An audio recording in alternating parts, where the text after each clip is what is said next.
Baada ya takriban mwaka mmoja, familia ya Albert Ojwang, mwanablogu na mwalimu mwenye umri wa miaka 31 aliyefariki mikononi mwa polisi bado haijapata haki.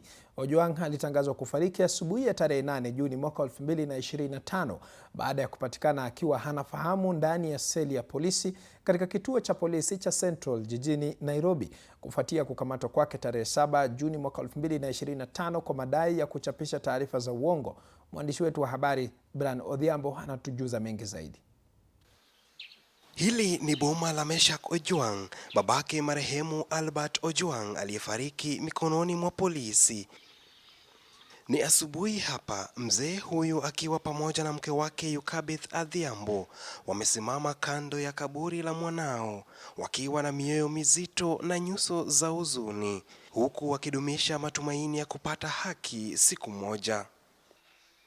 Uso ya huzuni ya Adhiambo anaposimulia maisha yalivyokuwa tangu kumpoteza mwanawe inaonyesha wazi bado yuko mbali na kupona. Kwanza tangu huyu mtoto wangu aage, maisha ni ngumu. Hata sijui nitafanyaje. Naweza kusema babake sahi at least, lakini mimi bado nalia.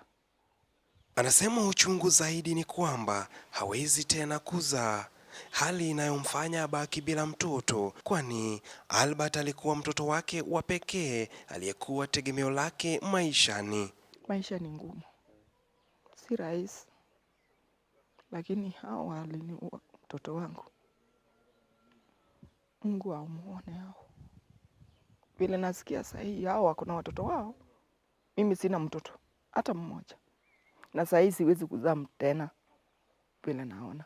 Kwa upande wake, baba Ojwang anasema licha ya kupokea msaada kutoka kwa Wakenya wakati wa tukio hilo, kwa sasa wanakabiliwa na changamoto za kimaisha, kwani baadhi ya viongozi waliwapa ahadi kubwa ambazo hazijatekelezwa.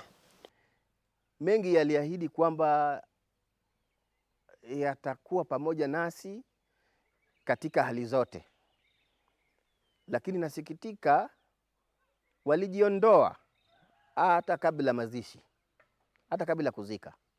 Meshak pia aliwaonya wanablogu wanaosambaza taarifa za uongo mitandaoni kukoma. Ikiwezekana aje kwetu nyumbani, hatujakataa kumkaribisha mtu yeyote, ili tumweleze jinsi hali inavyoendelea, kuliko yeye kuchukua hatua ya kuanza kuandika maneno mitandaoni yasiyo na faida na wala sijahusishwa na wala si kauli yangu. Familia ya Albert Ojwang wakiwa na matumaini kuwa hatimaye watapata haki, wanaomba wale ambao wanaandika uongo mtandaoni kukoma. Brian Odhiambo, TV47 kutoka kaunti ya Homa Bay.